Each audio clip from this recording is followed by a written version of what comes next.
નમો લોહી સૌરિયંતાણમ નમો લોહી સૌરિદાનમ નમો લોહી સૌઆયર્યાણમ નમો લોહી સૌજયાણમ નમો લોહી સૌત્રિકાવતી શ્રાવણમ ઓમકાર બિંદુ સંયુક્ત નિત્યમ જયંતિ યોગિન કામદમ મોક્ષદમ શ્રી ઓંકારાય નમો નમઃ મંગળમ ભગવાન મંગળમ ગૌતમોર્મિ મંગળમ કુંકુંડાર્ય વિજેન્દ્રમોષ મંગળમ નમઃ સમયસારાય स्वानुभूत्या चकास्ते स्वभावाय भवाय सर्वः विभाव नियुक्त निराकार।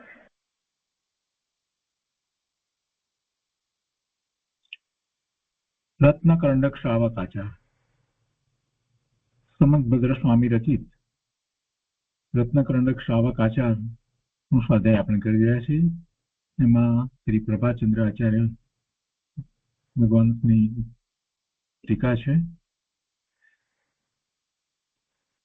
રત્નકરંડક શ્રાવકાચારમાં આપણે ગાથા 57 સુધી સ્વાધ્યાય કર્યો છે. 57મો શ્લોકનો સ્વાધ્યાય કર્યો છે. એમાં અચૌર્ય વ્રત ની વાત આવી.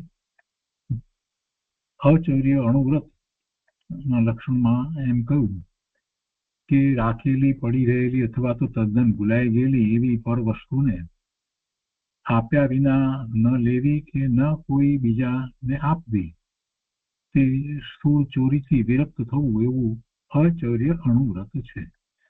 અને એનો સ્વાધ્યાય આપણે કર્યો છે. એ પછીથી કેટલોક પ્રમાદ છે, એ હિંસા છે, એની વાત પણ સાથે લીધી અને પ્રમાદમાં જ આ બધું થાય છે એ બધી વાત પણ સાથે લીધી. યદત્તા દાન સ્તેયમ. અને આજે હવે આગળ આ અચૌર્ય અણુવ્રતના અતિચારો ગાથા 58 થી આગળ આપણે સ્વાધ્યાય લઈએ છીએ.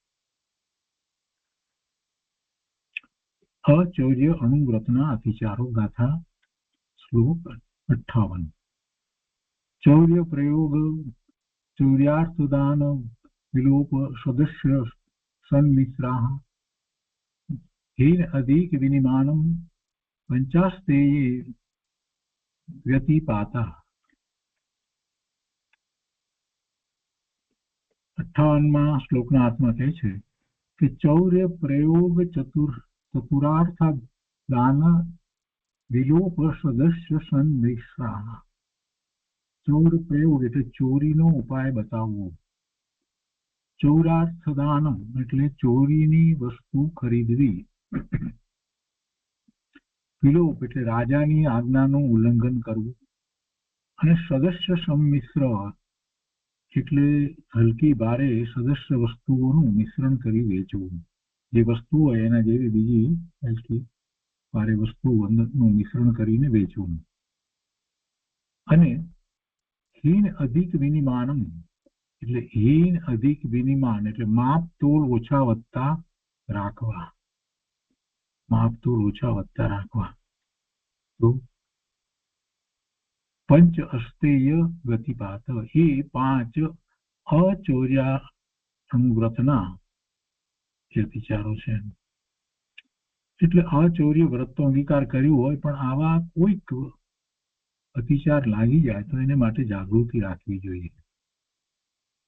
કોઈને ભૂલથી પણ એવો ઉપાય બતાવવામાં આવે, વર્તમાનમાં તો એવું બહુ ચાલે છે. ટેક્સ ચોરી કેમ કરવી એ પોતે કરે ને બીજાને પાછા ઉપાય બતાવે. ચોરીનો ઉપાય બતાવો નાના પ્રકારે. આમ લઈ લો, આમાં વાંધો નહીં, આમ તેમ એવું. વળી ચોરીની વસ્તુ ખરીદવી, જાણે અજાણે પણ ચોરીનો માલ ખરીદવો એ અતિચાર છે. રાજાની ત્યારે અથવા તો રાજ્યની જે નિયમો જે છે એનું ઉલ્લંઘન કરવું અને વેપાર ધંધામાં લાભ થાય એ પ્રમાણે જે કંઈ કરવું પડે તે કરવું, એ બધી એક પ્રકારે ચોરી છે. હલકી ભારે સદસ્ય વસ્તુઓનું મિશ્રણ કરી વેચવું. અને મિશ્રણ તો દરેક ધંધાની અંદર કરી શકાતું હોય છે.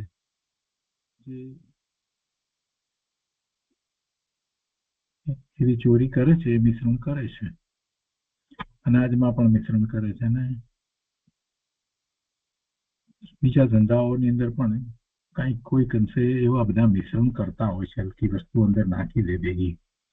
ખાસ કરી અને આપણે જેને ગ્રોસરીની વસ્તુઓ જે કહીએ એ બધામાં એવા મિશ્રણો થતા હોય છે. અનાજની અંદર, ખાવા પીવાની વસ્તુઓમાં, એ બધાની અંદર મિશ્રણ થતા હોય છે. તો એને ખ્યાલ ન રહે અને કંઈક નાખી દેતો હોય, પણ પછી એને થાય કે આ તો મારે તો આ પ્રમાણે તો હું એક અપેક્ષાએ જોઈએ તો ચોરી કરું છું, એવો એને ખ્યાલ આવે અને પછી એ ન કરે, એમ પણ બને. એટલે અહીંયા અતિચાર તરીકે કહ્યું છે, એટલે કે કેટલીક વખત એને ખ્યાલ ન હોય અને આવી ચોરી કરતો હોય કે આ ચોરી કહેવાય એવો વિકલ્પ અંતરમાં ન ઉઠ્યો હોય. ઘણાને એમ લાગે આ તો સ્વાભાવિક વસ્તુ છે એમ. વળી માપ તો ઓછા રાખવા, એને ખ્યાલ ન હોય ને એવી રીતે માપ તો ઓછા હોય તો પણ એ અતિચાર છે. હીન અધિક વિનિમાન ટીકામાં કહે છે કે અસ્તે ચોરી, ચોરીથી વિરમણ, ચોરી છૂટવું, વિરમણ. અચોર્ય અણુવ્રતમાં અતિચારો 5 છે. ચોરીથી વિરમણ અર્થાત અચોર્ય અણુવ્રત, એમાં 5 અતિચાર છે. તે આ પ્રમાણે છે: ચોરી પ્રયોગ, ચોરી કરનારને સ્વયં પ્રેરણા કરવી યા બીજા દ્વારા પ્રેરણા કરવી, ચોરી કરનારને યા પ્રેરિતને અન્ય દ્વારા અનુમોદના કરવી.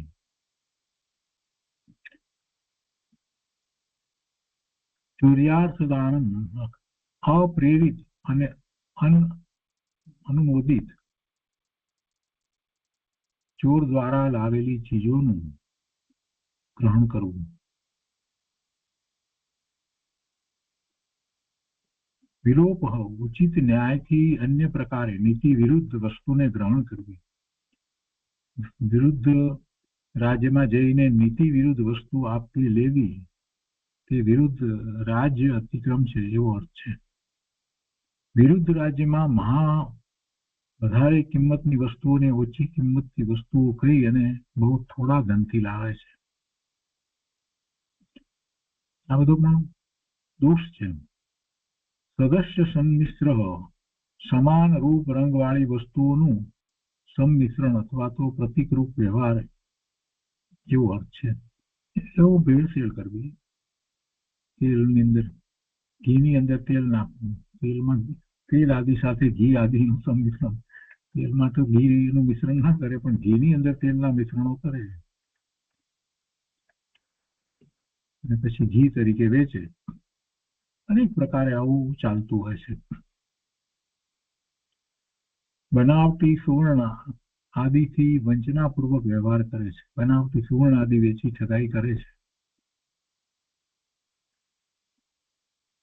20 કેરેટ હોય અને 22 કેરેટ કે, 18 કેરેટ હોય અને 20 કેરેટ કે વગેરે. એ જ રીતે હીરામાં પણ એવી રીતે. હીન અધિક વિનિમાન, નિયમથી વિવિધ માન તે વિનિમાન. માન અને ઉન્માન એવો અર્થ છે. એટલે માન એટલે પ્રસ્થાવી પાલી માપ માટેના જે સાધનો આવે, પહેલાના વખતમાં એનો ઉપયોગ કરવામાં આવતો હતો. આપણે તો અત્યારે જે ભરીએ છીએ તે 1 લીટર કે એવી રીતે જે હોય છે, તો પહેલા અનાજ વગેરે માટે પાલી એક ડબલા જેવું આવતું હતું, એની અંદર ભરીને ગણતા આટલી પાલી માપ હતું. ગજ, 2 ફૂટનો 1 ગજ થાય, અથવા તો 3 ફૂટનો જે વાર કહેવામાં આવે, અત્યારે મીટરમાં મોટે ભાગે ચાલે છે. તોલા વગેરે માપવાના સાધન, ગ્રામ વગેરે માપવાના સાધન. અને ઉન્માન એટલે ત્રાજવા, બાટ વગેરે, તો એ તોલવાના સાધન. તો તે હીન અધિક ઓછા વધતા રાખી અને ઓછા માપથી અન્યને આપે છે અને અધિક માપથી સ્વયં લે છે. પોતે અધિક માપથી લે અને બીજાને આપે ઓછા માપથી. આ બધા અતિચાર. અર્થમાં કે છે કે અચૌર્ય અણુવ્રતના 5 અતિચાર છે. ચૌર્ય પ્રયોગ, ચોરીનો ઉપાય બતાવવો, ચોરી કરવાની પ્રેરણા કરવી વગેરે. ચૌર્યાર્થદાન, ચોરીની વસ્તુ ખરીદવી. વિલોપ, વિરુદ્ધ રાજ્ય અતિક્રમ, રાજ્યના કાયદાથી વિરુદ્ધ વર્તવું, સદસ્ય સંમિશ્ર પ્રતિરૂપક વ્યવહાર એટલે હલકી ભારે ચીજોનું સંમિશ્રણ કરી ઊંચી કિંમતે વેચવું, હીન અધિક વિનિમાન એટલે માપ તો ઓછા વત્તા રાખવા, ઓછા માપથી આપવું અને અધિક માપથી લેવું. તો આ કાર્યો નબળાઈને લીધે થાય છે, પણ આસક્ત ભાવે થતા નથી. તે દોષ તો છે જ. એમ છે કે આસક્ત ભાવે થતા નથી પણ નબળાઈને લીધે થાય છે, તો પણ દોષ તો છે જ. પણ તેથી વ્રતનો સંપૂર્ણ ભંગ થતો નથી, ભોગ નહીં પરંતુ સંપૂર્ણ ભંગ થતો નથી. તેથી તેને અતિચાર કહે છે. કોઈને એમ થાય કે આટલી બધી વસ્તુ કરે ને એને માત્ર અતિચાર કહેવાય, પણ એ કોઈક રીતે આસક્તિથી જાણીને નહીં પણ કોઈક રીતે થતું હોય, એને ખ્યાલ ના આવે કે આ પણ ચોરી કહેવાય, આવી વસ્તુ કરવી એ પણ એક પ્રકારે ચોરી કહેવાય, તો પેલા વિકલ્પ ના આવ્યો એટલે એને અતિચાર કહેવાય. રુચિપૂર્વક તીવ્રતાપૂર્વક એ ન કરતો હોય તો અતિચાર કહેવાય. તો એ 58 ગાથા થઈ. એના પછી હવે 59મી ગાથા છે. અબ્રહ્મવીરતી અણુવ્રતના અર્થાત બ્રહ્મચર્ય અણુવ્રતના સ્વરૂપનું પ્રતિપાદન કરે છે. તો અહીંયા આ ગાથા જે ચોરી વિશેની જે છે એના સંબંધી પુરુષાર્થ સિદ્ધિ ઉપાયની અંદર જે એક વાત કરી છે એમાંથી જરાક વાત આપણે લઈએ છીએ કે ચોરીનો ત્યાગ પણ બે પ્રકારે છે. એક સર્વથા ત્યાગ, બીજો એક દેશ ત્યાગ. સર્વથા ત્યાગ તો મુનિ ધર્મમાં જ હોય, તે જો બની શકે તો અવશ્ય કરવું. કદાચ ન બને તો એક દેશ ત્યાગ તો અવશ્ય કરવો જોઈએ. શ્રાવક કુવા નદીનું પાણી, ખાણની માટી કોઈને પૂછ્યા વિના ગ્રહણ કરે તો પણ ચોરી નામ પામે નહીં, અને જો મુનિ તેને ગ્રહણ કરે તો ચોરી નામ પામે. આ અહીંયા પુરુષાર્થ સિદ્ધિ ઉપાયમાં વાત આવી છે, એક ત્યાં પણ લેવામાં આવી હતી. તો હવે આપણે આગળ લઈએ કુશીલનું સ્વરૂપ. અબ્રહ્મચર્ય અણુવ્રત એટલે બ્રહ્મચર્ય અણુવ્રત. ગાથા 59. ચોથું અણુવ્રત.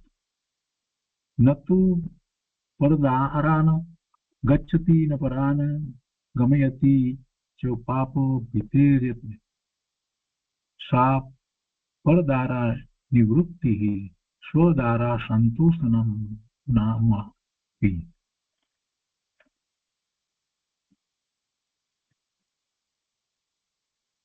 એના અન્વયાર્થમાં કહે છે કે યત પાપ ભીતેહ નતુ પરદારાન ગચ્છતિ, જે પાપના ભયથી ન તો પોતે પરસ્ત્રી પાસે જવું અને ચ ન પરાન ગમયતિ, અને ન તો બીજાઓને પરસ્ત્રી પાસે મોકલવું. પોતે ન જવું અને બીજાને પણ ન મોકલવું. સા પરદાર નિવૃત્તિ, તે પરસ્ત્રી ત્યાગ અથવા સ્વદાર સંતોષ નામ અપી. સ્વદાર સંતોષ નામનું અણુવ્રત બ્રહ્મચર્ય અણુવ્રત કહેવાય છે. આ બ્રહ્મચર્ય અણુવ્રત છે, દેશવ્રત છે, એટલે એમાં સ્વસ્ત્રી સંતોષની વાત લીધી છે. મહાવ્રતમાં એ નથી હોતું, મુનિને એ નથી હોતું. ટીકામાં કહે છે કે પુરુષ જે સા પરદાર નિવૃત્તિ, જે પરદાહાન પરગૃહિત વિવાહિત અને અપરિગૃહિત અવિવાહિત સ્ત્રી પાસે સ્વયં જતો નથી.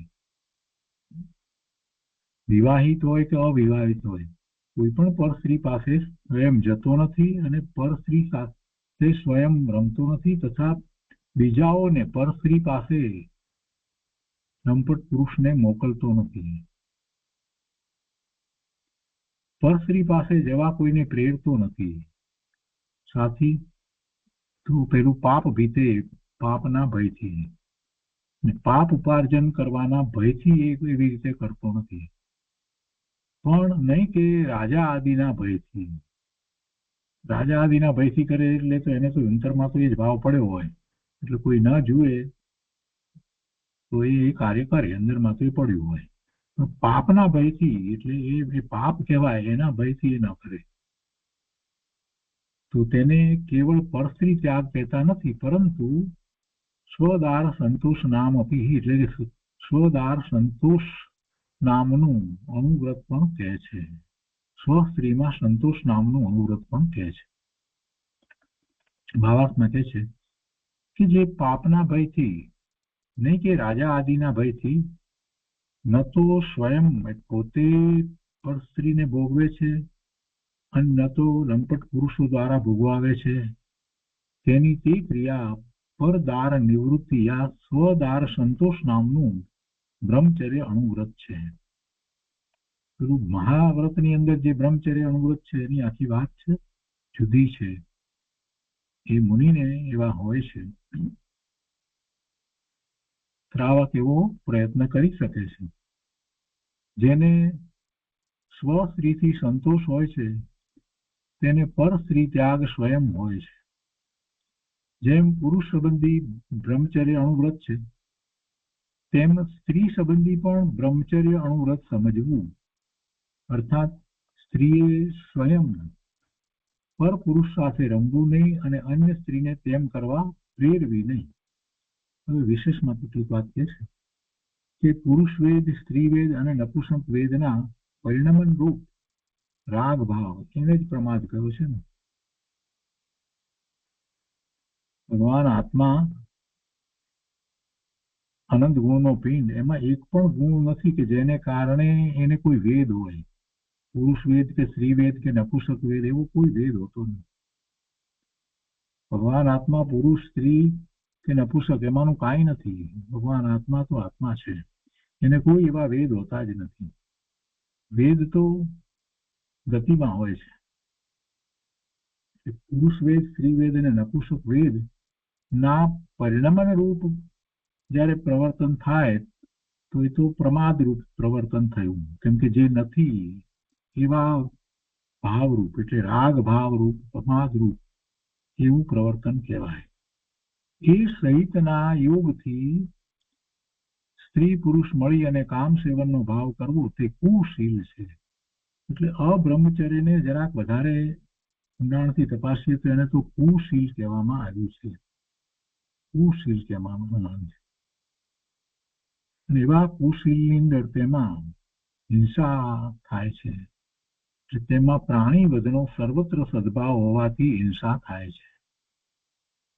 પેલું જે વાત કરવામાં આવી એ વાત તો ઠીક છે, સ્વસ્ત્રી સંતોષની વાત કરી, પણ ખરેખર જે સાચા અર્થમાં જે બ્રહ્મચર્યની વાત કરવામાં આવે છે, જેમાં નિશ્ચયથી આપણે બ્રહ્મ નામ આત્મામાં ચર્યા કરવી, એની જ્યારે વાત કરતા હોઈએ ત્યારે એ બ્રહ્મચર્ય વ્રતમાં તો સ્વસ્ત્રી કે પરસ્ત્રી કોઈ સ્ત્રી સાથે એને સંબંધ હોતો નથી, કેમ કે એમ કરવા જતા તો હિંસા થાય છે.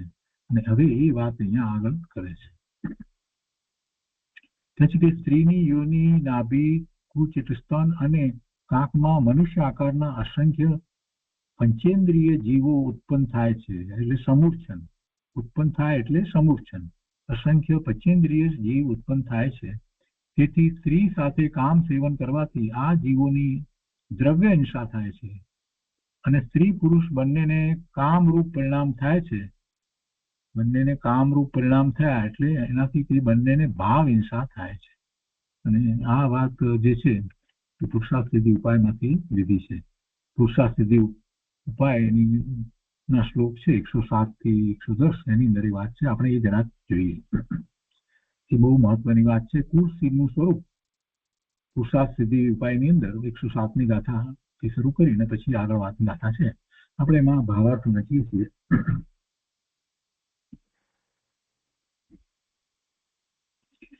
સ્ત્રીની યોની, નાભી, કૂંચ અને કાંખમાં મનુષ્ય આકારના અસંગની પચેન્દ્રિય જીવ ઉત્પન્ન થાય છે. તેથી સ્ત્રી સાથે સહવાસ કરવાથી દ્રવ્ય હિંસા થાય છે અને સ્ત્રી પુરુષ બંનેને કામરૂપ પરિણામ થાય છે, તેથી ભાવ હિંસા થાય છે. શિથિલતા આદિના નિમિત્તે પોતાના દ્રવ્ય પ્રાણનો ઘાત થાય છે એવું પણ બને. પરજીવ સ્ત્રી કે પુરુષના વિકાર પરિણામનું કારણ છે અથવા તેને પીડા ઉપજે છે, તેના પરિણામ વિકારી થાય છે, તેથી અન્ય જીવના ભાવ પ્રાણનો ઘાત થાય છે. વળી મૈથુનમાં ઘણા જીવો મરે છે, એ રીતે અન્ય જીવના દ્રવ્ય પ્રાણનો ઘાત થાય છે. આ ઘાતની વાત અહીંયા પુરુષાર્થ સિદ્ધિ ઉપાયમાં અમૃતચંદ્રાચાર્ય ભગવાને સમજાવી છે. એમાં હિંસા છે, એમાં હિંસા છે. એની મૂળ ગાથા છે ને એમાં પણ એ વાત એવી રીતે લેવી અમૃતચંદ્રાચાર્ય ભગવાને કે જે વેદના, વેદ એટલે પુરુષ વેદ, સ્ત્રી વેદ, નપુંસક વેદ એ કહીએ છીએ, જે વેદના રાગરૂપ યોગથી સ્ત્રી પુરુષનો સહવાસ કહેવામાં આવે છે તે અબ્રહ્મ છે અને તે સહવાસમાં પ્રાણી વધનો સર્વ સ્થાનમાં સદભાવ હોવાથી હિંસા થાય છે. આ મૂળ ગાથાની અંદર આ વાત તો લીધી, પછી ભાવાર્થમાં આ રીતે વાત લીધી. વળી આગળ પણ કહે છે 108 ગાથાની અંદર કે મૈથુનમાં પ્રગટ રૂપ હિંસા છે. અને એ વાત એમ લીધી કે જેમ તલની નળીમાં તપેલા લોખંડનો સળિયો નાખવાથી તલ બળી જાય છે, તેમ મૈથુન વખતે યોનિમાં પણ ઘણા જીવો મરે છે. 108ની અંદર વાત લેવામાં આવી છે. એ ઉદાહરણ આપીને તેમ સ્ત્રીના અંગમાં પુરુષના અંગથી મૈથુન કરવામાં આવતા યોનિગત જે જીવો હોય છે તે બધા તરત જ મરણ પામે છે. એ જ પ્રગટ રૂપ દ્રવ્ય હિંસા છે. ભાવ હિંસા તો પોતાના ભાવ એવા થયા એટલે ભાવ હિંસા તો છે જ, પણ દ્રવ્ય હિંસા પણ છે. વળી અનંગ ક્રીડામાં તો હિંસા થતી નથી એમ કેટલાક માનતા હોય તો કે છે કે ના, એમ નથી. એ ઉપરાંત કામની ઉત્કુટતાથી જે કાંઈ અનંગ ક્રીડા કરવામાં આવે છે તેમાં પણ રાગ આદિની ઉત્પત્તિને કારણે હિંસા થાય છે. એના ભાવ તો એવા જ છે ને. એટલે કે છે કે જે જીવ તીવ્ર ચારિત્ર મોહ કર્મના ઉદયમાં જોડાવાથી તીવ્ર કામ વિકાર થવાને લીધે અનંગ ક્રીડા કરે છે ત્યાં પણ હિંસા થાય છે. કેમ કે હિંસાનું થવું રાગ આદિની ઉત્પત્તિને આધીન છે. રાગ આદિની ઉત્પત્તિને આધીન છે. જો રાગ આદિ ન થાય તો હિંસા કદી થઈ શકતી નથી. માટે એ સિદ્ધ થયું કે અનંગ ક્રીડામાં પણ હિંસા થાય છે. એટલે કુશીલના ત્યાગનો ક્રમ 110મી ગાથામાં પછી બતાવે છે કે જે જીવ મોહને લીધે પોતાની વિવાહિતા સ્ત્રીને જ છોડવાને નિશ્ચયથી સમર્થ નથી તેમણે બાકીની સ્ત્રીઓનું સેવન તો અવશ્ય જ ન કરવું જોઈએ. એટલે મૂળ વાત પહેલા કરી કે એ હોવું જોઈએ, પણ છતાં પણ એવું ન કરી શકે. પોતાની વિવાહિતા સ્ત્રી ને નથી છોડતો તો બીજી કોઈ પણ સ્ત્રી તરફનો તો વિકલ્પ ઉઠવો જ ન જોઈએ. એમ અહીંયા 110ની અંદર વાત કરવામાં આવી. ખરેખર તો કહે છે કે જે જીવ અપ્રત્યાખ્યાનાવરણ ચારિત્ર મોહનીના ઉદયથી, બીજી ચોપડી અપ્રત્યાખ્યાનાવરણ ચારિત્ર મોહનીય બીજી ચોપડી, એના ઉદયવશ પોતાની વિવાહિતા સ્ત્રીને છોડવાને શક્તિમાન નથી તેઓએ વિવાહિતા સ્ત્રી સિવાયની, પોતાની સ્ત્રી સિવાયની સંસારની સમસ્ત સ્ત્રીઓ સાથે કામ સેવન ન કરવું, પોતાની વિવાહિતા સ્ત્રીમાં જ સંતોષ રાખવો તે એક દેશ બ્રહ્મચર્ય છે. સ્વદારા સંતોષ એવું વ્રત છે. તથા સ્ત્રી માત્રની સાથે કામ સેવન કરવાનો ત્યાગ કરવો તે મહાવ્રત છે. મુનિને તો આવું મહાવ્રત હોય છે.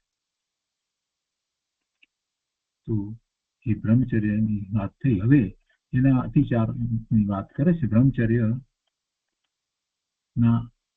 બ્રહ્મચર્ય અણુવ્રતના 5 અતિચાર. તો એની ગાથા કે છે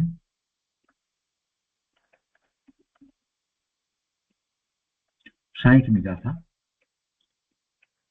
અન્ય વિવાહા કારણ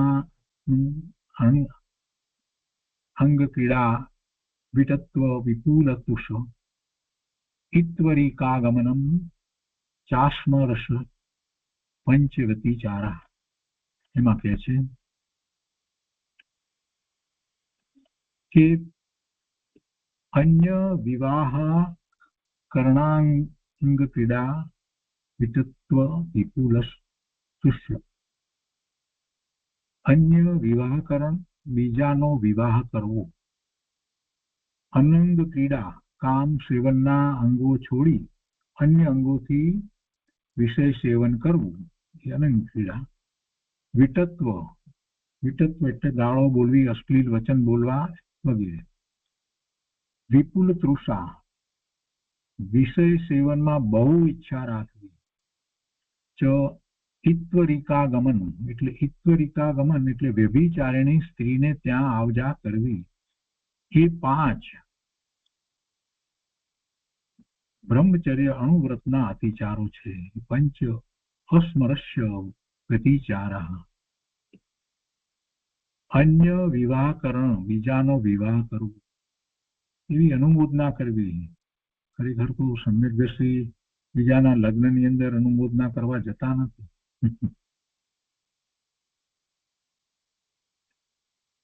અનંગ ક્રીડા, કામ સેવનના અંગો છોડી અન્ય અંગોથી વિષય સેવન એટલે અનંગ ક્રીડા. વિટત્વ, એવા અશ્લીલ વચનો બોલવા. વિષય સેવનમાં બહુ ઈચ્છા રાખવી. વિપુલ તૃષા, અને આ વ્યભિચારિણી સ્ત્રીને ત્યાં આવજા કરવી. એ 5 એ બ્રહ્મચર્ય અણુવ્રતના અતિચારો છે. ટીકામાં કહે છે કે અબ્રહ્મ ત્યાગ અણુવ્રતના, બ્રહ્મચર્ય અણુવ્રતના 5 અતિચારો છે. કેવા? તે કહે છે કે અન્ય ત્યાદી, કન્યાદાન તે વિવાહ, સમંતાત, પૂરી રીતેથી આ અન્યનો વિવાહ કરવો એટલે કન્યાદાન, વિવાહ વગેરે કરવું. એટલે વિવાહ કરવા એટલે પછી એમાં એક પ્રકારે જોવા જઈએ તો એના બ્રહ્મચર્યની અંદર એ અતિચાર જ કહેવાય ને. કેમ કે એ બીજાને પણ પ્રેરણા ના આપે, અનુમોદના ના કરતો હોય તો પછી વિવાહમાં અનુમોદન કર્યું એનો અર્થ એ થયો. બીજું છે અનંગ ક્રીડા. ત્રીજું બીભત્સ પ્રસાદન ક્રિયામાં કાય વચનનો પ્રયોગ કરવો. કામ સેવનમાં તીવ્ર ઈચ્છા રાખવી. અને પરપુરુષો પાસે જવાનો જેનો સ્વભાવ છે એવી વ્યભિચારિણી સ્ત્રીને ત્યાં જવું, એને ઈત્વરી કહેવામાં આવે છે. ઈત્વરિકા શબ્દમાં ક પ્રત્યય ખરાબ અર્થમાં છે. ભાવાર્થમાં સરળ શબ્દોમાં કહે છે કે બ્રહ્મચર્ય અણુવ્રતના 5 અતિચાર, અને એ 5 અતિચાર બ્રહ્મચર્ય અણુવ્રતનામાં પછી તત્વ સૂત્રનું પણ સૂત્ર લેવામાં આવ્યું છે. અધ્યાય 7 28 સૂત્ર. પર વિવાહ કરણેત્વરિકા પરિગૃહિતા ગમના અંગ ક્રીડા કામ તીવ્ર અભિનિવેશા. એક જ લખ્યું છે પણ બધા શબ્દો આ રીતે છે. તત્વ સૂત્રમાં પણ એ આવે છે. તો એ રીતે બ્રહ્મચર્ય અણુવ્રતના 5 અતિચાર ત્યાં પણ એ રીતે લેવામાં આવે છે. પર વિવાહકરણ, બીજાનો વિવાહ કરવો. અનંગ ક્રીડા, કામ સેવનના અંગો છોડી અને મુખ, હસ્ત આદિ અંગોથી કામ સેવન કરવું. ત્રીજું વિટત્વ, બીભત્સ વચન બોલવા. અતિ તૃષા, વિષય સેવનમાં તીવ્ર ઈચ્છા રાખવી. ચોથું ઈત્વરિકા ગમન, વ્યભિચારિણી સ્ત્રીને ત્યાં આવ જા કરવી. એ પ્રમાણે એ બ્રહ્મચર્ય અણુવ્રતના અતિચાર કહેવામાં આવે. તે પછીથી પરિગ્રહ પરિમાણ અણુવ્રત છે. જો અપરિગ્રહનું મહાવ્રત તો મુનિને હોય છે, એ તો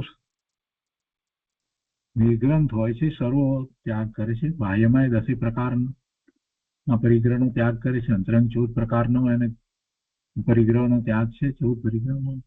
એટલે એ તો મુનિને છે. પણ શ્રાવકને પરિગ્રહ પરિમાણ અણુવ્રત હોય. પરિગ્રહ છે ને, હજી ગ્રસ્તાશ્રમમાં છે તો એને પરિગ્રહ તો હોય, પણ એનું માપ હોય, એનું પરિમાણ કરે કાંઈક. બેફામ બધી વસ્તુઓ લાવે એટલે એનો અર્થ એ છે કે એને ભોગવવાનો ભાવ બહુ છે.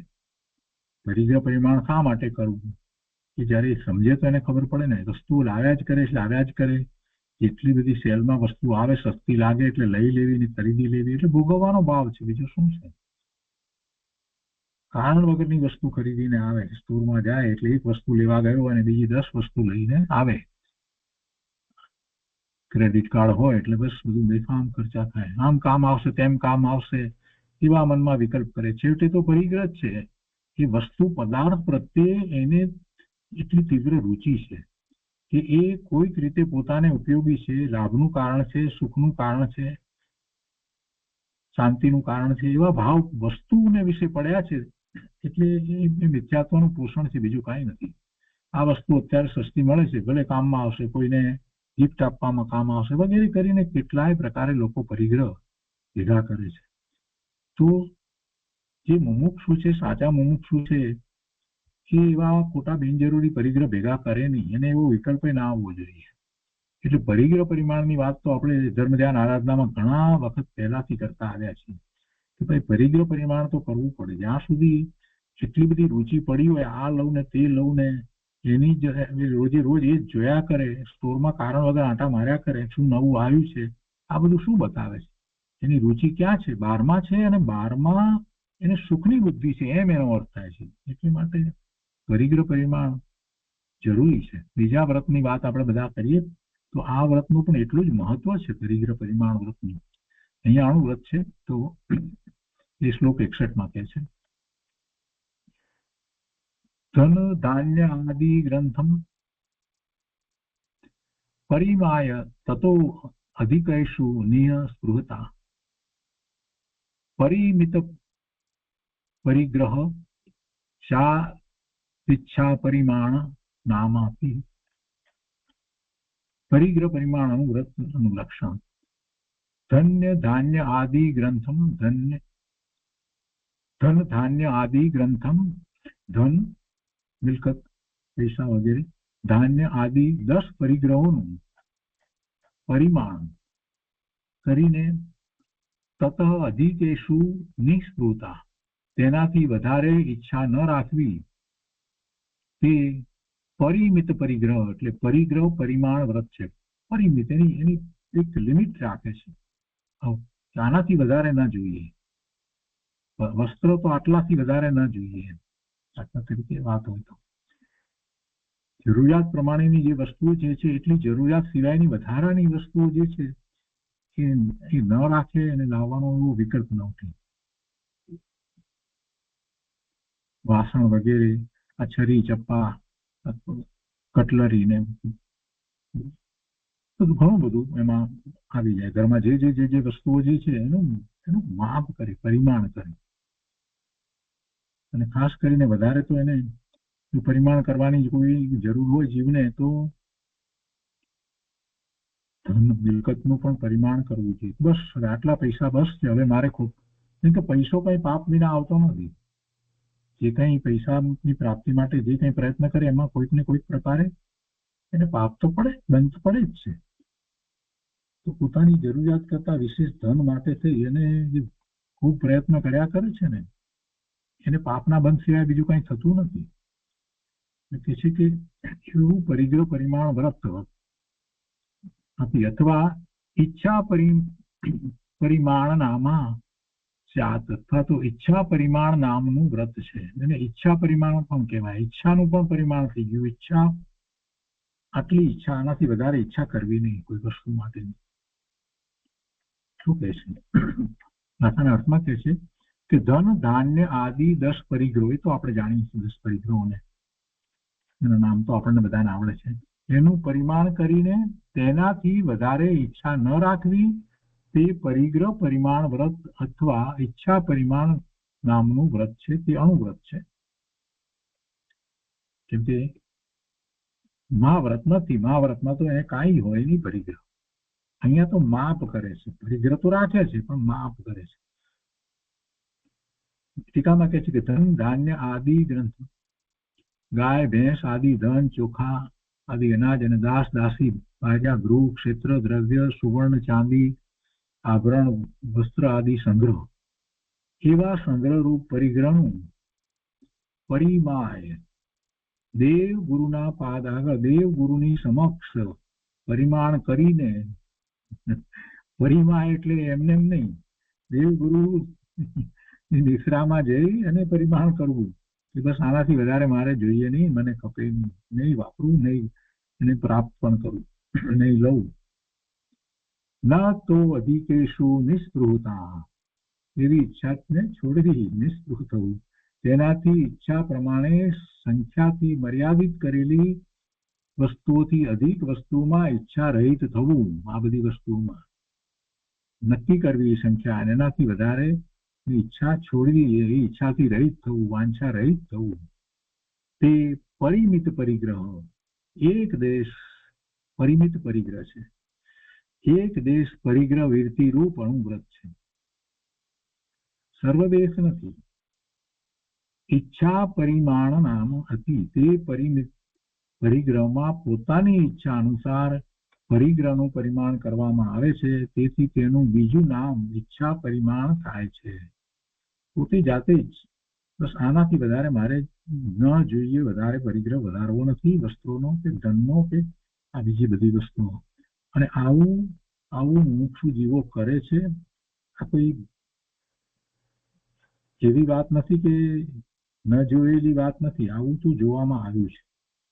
નથી વસ્તુ વધારે એને માટેનો કોઈ પ્રયત્ન નથી કરતા, રાખતાય નથી, લેતાય નથી. તમે ભેટ આપો તો પણ લેતા નથી. તમારે શું કરવું છે? અમારે આટલું છે બરાબર છે, હવે વધારે અમારે જોઈતું નથી. તમે એક શર્ટ ગિફ્ટ આપવા જાઓ કે ના મારે જરૂર નથી, એમ ચોખ્ખી ના પાડે. તમે એક જોડી બીજું કાંઈ પણ આપવા ધારતા હો કે આ એક વધારાનું આપી દઈએ વસ્ત્ર કે કાંઈ કે શૂઝ બૂટ કે એવું કાંઈક કે આ બહુ સરસ આવ્યા છે, સોફ્ટ છે, આમ છે, તેમ ના પાડી દે. ના બસ આ એક છે, વધારે નથી. નહીં ભેગું કરે, નહીં લે. એમને એવી વૃત્તિ કરવી જ નથી, બેનું લક્ષ કરવું જ નથી. નથી જે વસ્તુ જે પોતાને એક છે એટલી બરાબર છે, તો બીજી વસ્તુ તરફ એને લક્ષ કરવું જ નથી, તો પછી એને શા માટે લે?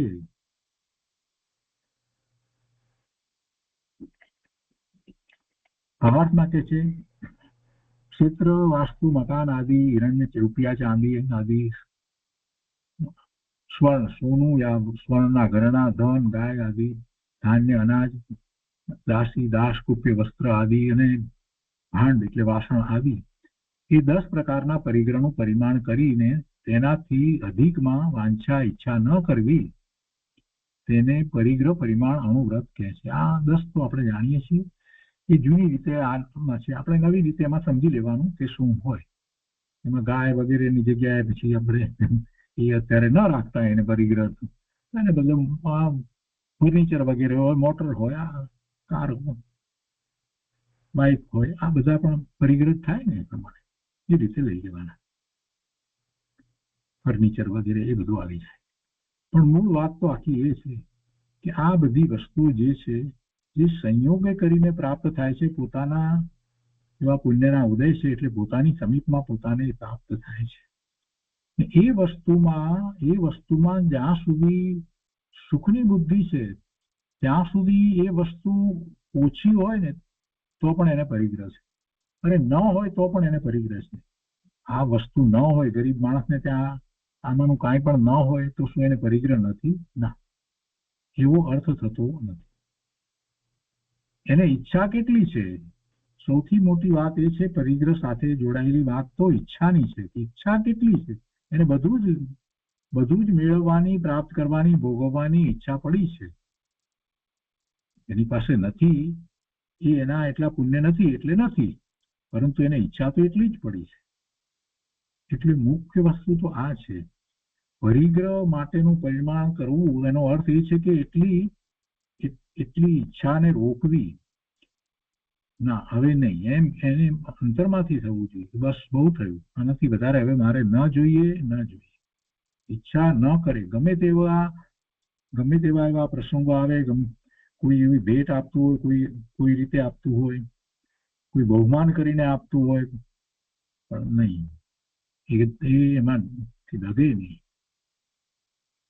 અને જે હોય એમાં પણ ઉદાસીનતાનો ભાવ કેળવે. મુક્ષ તો એમ કરતો જાય, એને પરિગ્રહ આટલું મારું છે એમ નથી હોતું. વસ્તુ ક્યાં મારી છે?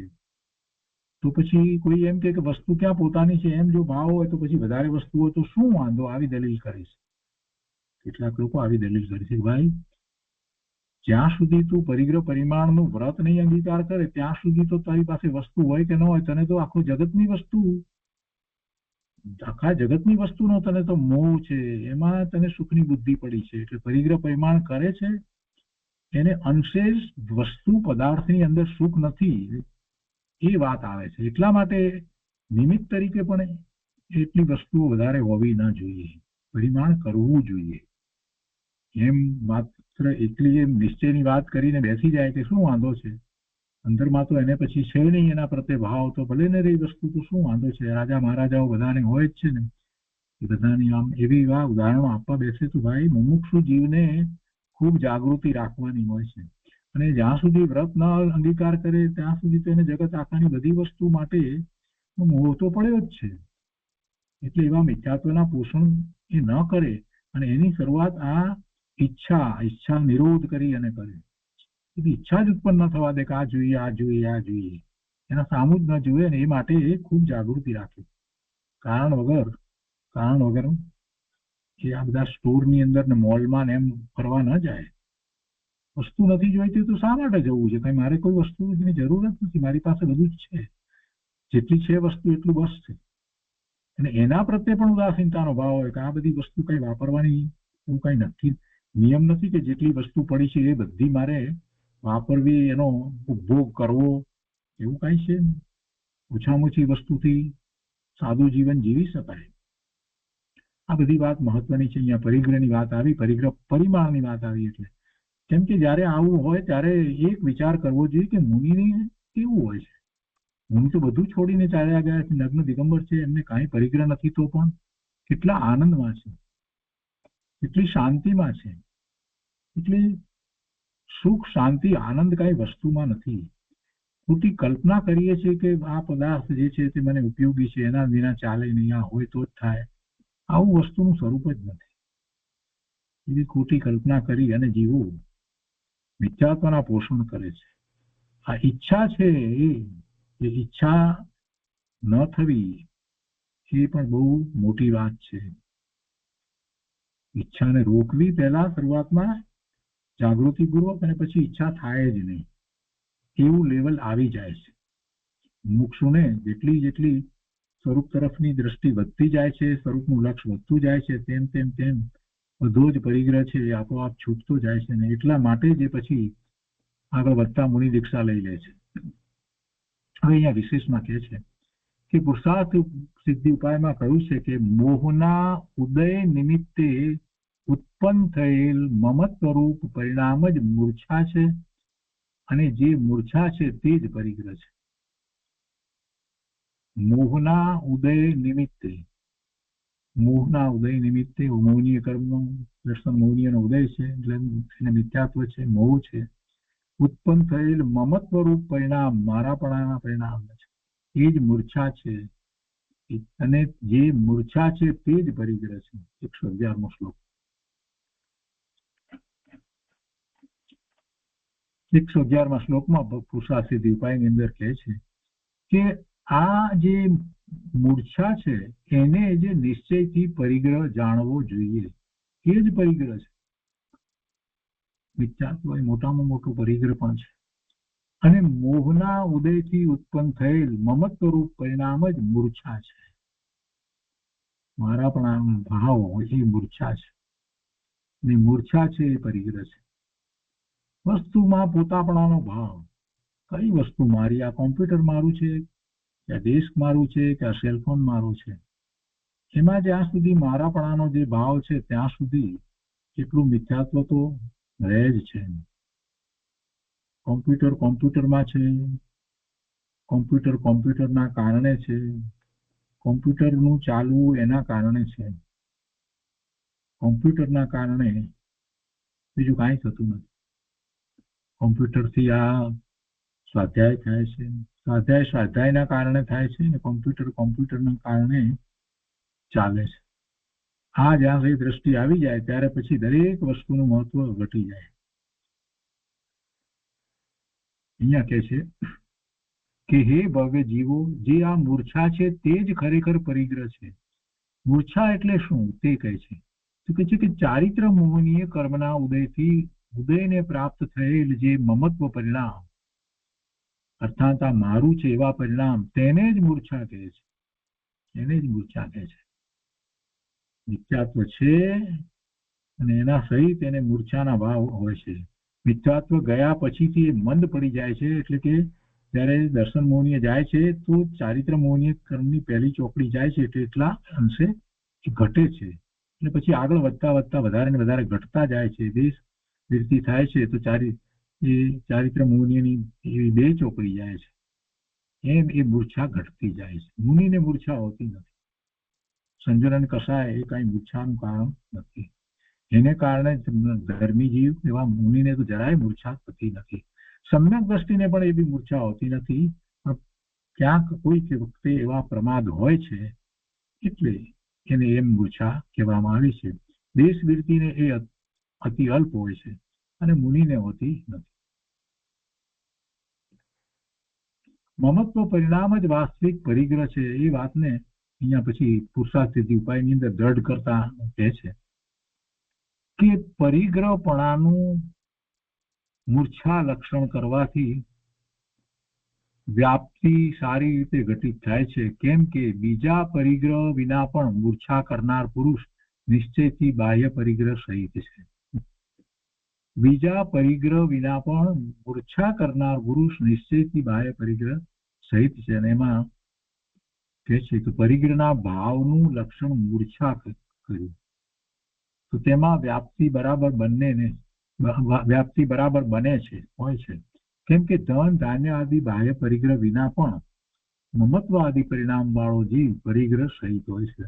અને એને ભાવાર્થમાં બહુ સરસ રીતે સમજાવ્યું છે. કે છે કે સાહચર્યના નિયમને વ્યાપ્તિ કહે છે. સાથે રહેલું હોય છે એટલે એને વ્યાપ્તિ કહે છે. અર્થાત જ્યાં લક્ષણ હોય ત્યાં લક્ષ પણ હોય તેનું નામ વ્યાપ્તિ છે. તેથી જ્યાં મૂર્છા છે ત્યાં અવશ્ય પરિગ્રહ છે. જ્યાં મૂર્છા છે ત્યાં અવશ્ય પરિગ્રહ છે, અને જ્યાં મૂર્છા નથી ત્યાં પરિગ્રહ પણ નથી. એટલે મુનિને પરિગ્રહ નથી અને મુનિને મૂર્છા નથી. અને જે દેશ વ્રતિ છે, જેને દેશ વ્રત રહ્યા છે એને મૂર્છા ઘટી જાય છે અને પરિગ્રહ પણ પરિમાણ થઈ જ જાય છે. મૂર્છાની પરિગ્રહની સાથે વ્યાપ્તિ છે. કોઈ જીવ નગ્ન છે, બાહ્ય પરિગ્રહથી રહિત છે, પણ જો અંતરંગમાં મૂર્છા અર્થાત મમત્વ પરિણામ છે તો તે પરિગ્રહવાન જ છે. અને એક મમત્વના ત્યાગી દિગંબર મુનિને પીંછી કમંડળ રૂપ બાહ્ય પરિગ્રહ હોવા છતાં પણ અંતરંગમાં મમત્વ નથી, તેથી તે વાસ્તવિક પરિગ્રહથી રહિત જ છે. બહુ સરસ વાતો છે આમાં, અને એના વિશે થોડીક વધારે વાત પણ આગળ એમણે લીધી છે. એના ભાવાર્થમાં કહે છે કે પરિગ્રહનું લક્ષણ તો મૂર્છા જ છે, પણ બાહ્ય ધન ધાન્ય આદિ વસ્તુ મૂર્છા ઉપજાવવાને નિમિત્ત કારણ છે, માટે તેને પણ પરિગ્રહ કહીએ છીએ. ખરેખર નિશ્ચયથી તો પરિગ્રહ મૂર્છાને જ પરિગ્રહ કહેવાય. કહેવાનો આખો આશય આટલો જ છે. મૂર્છાને જ ખરેખર તો પરિગ્રહ કહેવામાં આવે છે. પણ આ બાહ્ય જે પદાર્થો જે છે એ પરિગ્રહ જે છે એ એનું કારણ થાય છે. એનું કારણ થાય છે. પરિગ્રહનું લક્ષણ તો મૂર્છા છે. તેથી શંકાકારની બીજી શંકાઓ વગેરે ઘણું લીધું છે. તો આજનો સાથે આપણે અહીંયા સુધી રાખીએ છીએ. એના ઉપરનો આગળનો બધો જે વિસ્તાર જે છે એ આપણે આવતા સ્વાધ્યાયમાં લઈશું. અને પુરુષાર્થ સિદ્ધિ ઉપાયમાંથી પણ કેટલીક વાતો વધારે આપણે આ સ્વાધ્યાયમાં લઈશું. તો ગાથા 161 પરિગ્રહ પરિમાણ અનુવ્રત નો પહેલો ભાગ આપણે અહીંયા પૂરો કરીએ છીએ. એનો શેષ ભાગ આપણે આવતા સ્વાધ્યાયમાં લઈશું.